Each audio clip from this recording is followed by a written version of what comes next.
이번 시간은 잘못된 무속 상식, 그 다음에 우리 일반인들이 대체적으로 알고 있는데 잘못 알고 있기 때문에 현실에서 도움이 못 되는 그런 사항들을 몇 가지를 말씀을 드리겠습니다. 이것도 참고를 하시면 상당히 도움이 되고 운이 크게 열릴 수가 있습니다. 처음에 우리가 잘못 알고 있고 잘못 알고 행동하는 것이 있습니다. 많은 사람들이 철학관에 갑니다.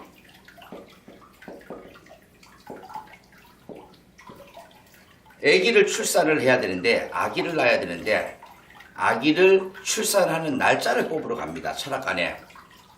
잘못된 겁니다. 아기를 출산하는 날짜를 아무리 좋은 날짜를 뽑는다 그래도 출산 예정일이 있습니다. 그러면 일주일 안쪽으로 밖에 날짜를 뽑을 수가 없습니다. 이해되시죠? 아무리 좋은 날이 있다 그래가지고 이 아기를 뱃속에서 11달을 둘 수 없습니다. 그러면 반대로 7달, 8달 만에 아기를 태어나게끔 할 수가 없습니다. 그렇기 때문에 철학관에서 날짜를 뽑는 거, 아기가 언제 태어났으면 출생 생일 날짜를 뽑는 거는 잘못된 상식에 해당합니다. 그러면 이걸 어떻게 해야 되냐? 신혼 부부들은 특히 잘 아시면 좋습니다. 임신 날짜가 중요합니다. 언제 임신하느냐가 중요합니다. 언제 임신을 했을 적에 10개월 뒤에 낳는다. 그러면은 얘가 가족들 간에 잘 맞는 궁합인지 아니면 가족들 간에 반대가 되는 궁합인지 그거를 따질 수가 있습니다. 그러면 임신하는 시기가 중요합니다. 이게 조선시대 때 임금들이 왕들이 썼던 방법입니다. 예를 듭니다. 조선시대 때 임금들 왕들은 중전들하고 중전마마하고 합방을 할 때는 날짜를 뽑고 합방을 합니다. 할 때 합방을 했을 적에 임신이 됐을 적에 이 애가 태어나면은 가족들 왕권, 왕이, 이 왕족, 이 관계를 두루두루 다 살펴갖고 합방 날짜를 뽑게 되어 있습니다. 그래서 그 합방 날짜를 뽑아갖고 태어난 왕자는 성군이 된다는 말이 있습니다. 그러나 잘못된 만남, 잘못된 합방으로 인해서 탈이 나는 경우도 있습니다. 쉽게 얘기하면 임금이 중전한테 가지 않고 후궁한테 갈 때는 합방 날짜를 안 뽑습니다. 후궁이 여러 번 있습니다. 희빈도 있고 빈도 있고 숙도 있고. 그럼 그 양반들이 합방을 할 때는 날짜를 안 뽑았기 때문에 그때 임신을 했을 경우엔 누가 태어났냐? 폭군이 태어납니다.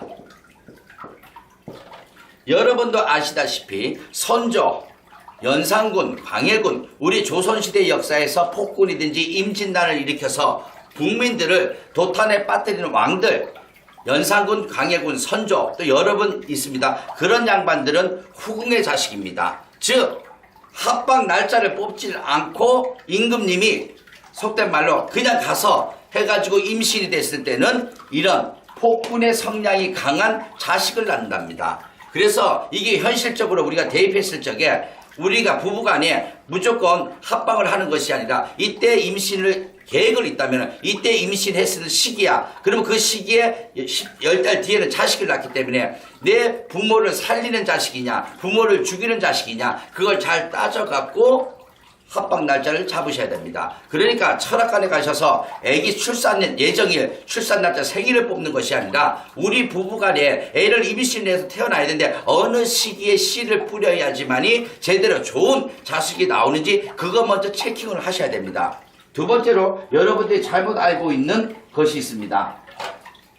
여러분들이 알고 있는 역마살, 이 도화살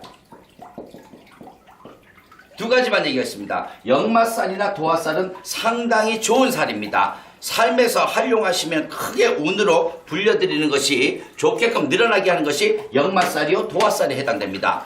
우리가 역마살 하면 TV 방송에서 드라마에서 가끔 그럽니다. 어른들이 저놈의 새끼가 여기 앉아가지고 뭐 저기 돌아가 저기 돌아가 막 돌아다니는 놈 보면 저놈의 새끼가 역마살이 들어갔고 집에 들어오지도 않고 세상에 돌아다닌다고 막 그렇게 방송에 돼버려 있습니다. 그렇지만 정작 아셔야 될 것은 역마살에 있는 사람들은 움직이질 않습니다. 역마살이 있는 사람들이 움직일 것 같은데 역마살이 있는 사람들은 움직이질 않고 움직이는 자체를 싫어합니다. 역마살이 있는 사람들은 영업, 움직이는 직업을 가지면 대성할 수가 있습니다. 그런데 대부분의 사람들이 책상에 앉아서 움직이지 않는 직업을 갖게 됩니다. 그러므로 인해서 내가 내 사주와 반대로 나가고 있기 때문에 운이 풀리지가 않습니다. 그러면 역마살이라는 건 뭐냐? 사주팔자 인신사해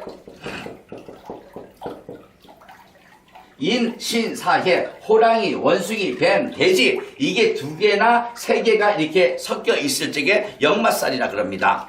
인신사해 역마살입니다. 호랑이, 원숭이, 뱀, 돼지가 내 생일, 달, 생년에 이렇게 2-3가지가 끼어 있으면은 겹쳐지면 역마살인데 역마살이 있는 사람들은 움직여야 됩니다. 만약에 내가 역마살이 있는데 안 움직이는, 못 움직이는 직장이야. 직장이 책상에 앉아서 영업하는 양반들이라면은 운이 풀리고 상승을 하시려면은 운동을 하셔야 됩니다. 일주일에 5일 이상 하루에 1시간씩이라도 운동을 헬스장에서 걷는 운동이라도 하셔야지만이 역마살의 기운이 좋은 기운으로 뻗어갈 수가 있습니다. 만약에 가정주부가 역마살이 있습니다. 가정주부가 역마살이 있는데 집안에서 살림만 한다. 그러면 남편의 운은 완전히 제로가 됩니다. 남편이 진급하고 승진하고 사업으로 잘 돼야 되는데 그러지 못하는 것은 뭐냐? 부인이 역마살이 있는데 집안에서 소뚜껑 운전만 할 경우에는 남편이 운을 갉아먹는 거가 됩니다. 그러니까 오늘 이 방송을 보시는 사모님들, 부인, 내 남편의 운을 올리는 데 있어서 내가 역마살이 있는지 없는지 확인을 해보셔야 됩니다. 역마살이 있는 양반들은 분명히 운동을 하셔야 됩니다. 그래야지만이 몸이 아프거나 쑤시거나 하지 않습니다.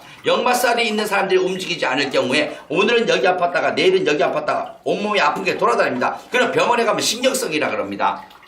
그 다음에 무당집에 오면 신병이라 그럽니다. 절대로 신병 아닙니다. 무당집에 와서 신병이라 그러는데 역마살은 움직여야 되는데 몸을 릴렉스 시켜야 되는데 그러지 않았기 때문에 몸이 이게 자꾸만 결리고 아픈 겁니다. 그러니까 역마살이 있는 사람들은 무조건 움직여라. 움직이면 운이 상승하고 그게 그 운이 좋은 운으로 나한테 크게 도와주는 운이 됩니다. 그 다음에 또 하나 활용하실 것이 내 자식 중에 인신사해 역마살이 있으면은 이 역마살이 있는 자손들은 뭐냐? 이민을 갈 수도 있고 유학을 해서 큰 성공을 할 수가 있습니다. 우리가 유학을 갔는데 졸업장 라이센스 못 따고 그냥 허송세월 버리고 돈만 쓰고 오는 자식들이 있습니다. 그런 사람들이 사주팔자에 역마살이 없으면은 이 유학을 가도 크게 얻어지는 덕이 없습니다. 그러면 내 자식 중에 인신사에 역마살의 기운이 있어. 그러면 아무데나 다 가도 유학을 가도 되냐? 그건 아닙니다. 내 사주팔자에 역마살이 있는데 해가 있습니다.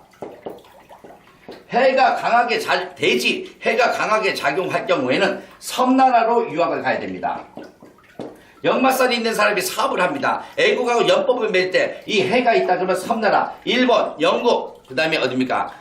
필리핀, 뉴질랜드, 호주, 하와이 이런 식으로 섬나라 쪽으로 유학을 가거나 사업을 진행을 해야지 큰 성과를 얻을 수가 있습니다. 근데 해의 기운이 강한 사람들이 유럽이나 쉽게 해서 중국이나 러시아나 미국이나 캐나다 땅덩어리 넓은 지역으로 했을 경우에 대륙의 기질이 있기 때문에 물보다는 대륙의 기질이 강하기 때문에 땅의 기운이 강하기 때문에 큰 성과를 얻을 수가 없습니다. 그러면 더 깊이 들어가자면 내가 역마살인데 호랑이가 강하고 원숭이가 강하고 뱀이 강해. 그렇게 되면 어떻게 됩니까? 땅덩어리 있는 나라라고 해야 됩니다. 이런 사람들이 만약에 일본이나 영국이나 이런 식으로 뉴질랜드, 호주, 하와이 이런 섬나라로 갔을 경우에 또 반대로 얻어지는 득이 없습니다. 다시 한번 설명합니다. 자식 중에 역마살이 있어. 사업하는 남편이 역마살의 기운이 있어. 그러면 어느 쪽 나라로 연결해서 해야지만이 좋아지는지 나빠지는지 그것도 사주에 분명히 나와 있습니다. 역마살은 좋은 살입니다. 활용을 하세요. 움직이세요. 운동하세요. 그러면 남편의 운이 상승하고 나의 운이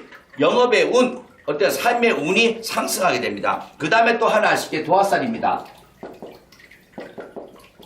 우리가 도화살을 잘못하면 바람 피는 살, 세게 기운, 이 섹스 어필의 기운이 막 나간다고 하는데 그런 점도 있긴 있습니다. 근데 도화살이 있는 사람들이 도화살을 끊었을 경우에 장사가 망하고 영업이 망하고 돈에 금전에 손해가 봅니다. 예전에 제가 울산에 있을 적에 어떤 아가씨가 도화살이 있습니다. 근데 그 아가씨가 무당집에 가가지고 도화살을 풀었대요. 없앴대요. 그리고부터 영업이 안 된다고 합니다. 도화살이란 건 뭐냐? 나한테 이 이성의 기운, 내 성향의 기운이 나가가지고 이성을 끌어들이는 기운이 있습니다. 그러면 그거를 장사에 활용하시면 되는데 그 도화살을 풀어버렸기 때문에 손님들이 다 끊어져 버렸다는 겁니다. 그래서 도화살이 있는 사람들은 돈하고 깊은 관련이 있습니다. 예를 듭니다. 미용실이야. 내가 미용실을 하고 앉았는데 미용실을 하는데 내가 도화살이 있어. 그러면 손님한테 무조건 내내 하셔야 됩니다. 쉽게 해가지고 언니는 여기도 이쁘고 여기도 이쁘고 여기도 이쁘고 다 이뻐요. 막 띄워줘야 됩니다. 그러면은 그 여자 손님은 자기 얼굴이 이쁘다는 소리에 머리가 지지고 볶고 폭탄을 맞아도 머리가 잘못돼도 그 미용실이 잘한다고 소문냅니다.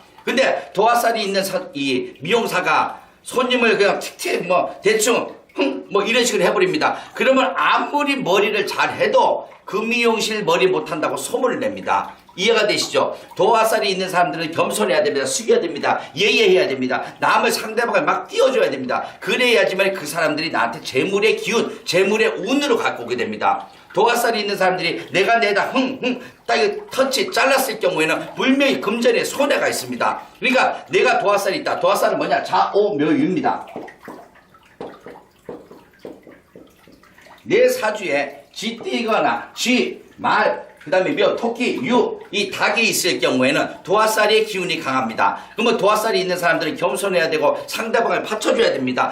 띄워줘야 됩니다. 그러면 그것이 나한테 재물의 운으로 오는데 반대로 놀았을 경우에 내가 내다고 코를 들었을 경우에는 사람들이 재물의 기운을 다 끊어버립니다. 그러니까 오늘 역마살, 도화살은 좋은 살에 해당됩니다. 단 여러분이 잘 활용을 하시면은 크게 도움되는 살에 해당합니다. 그래서 오늘 이 시간은 우리가 잘못 알고 있는 거 임신 날짜가 중요하지 출산 날짜가 중요하지 않다는 것과 역마살, 도화살을 활용하시면은 여러분들이 지금보다 한 단계 업그레이드가 될 수가 있는 발전성이 있는 것입니다. 감사합니다. 무당건파였습니다.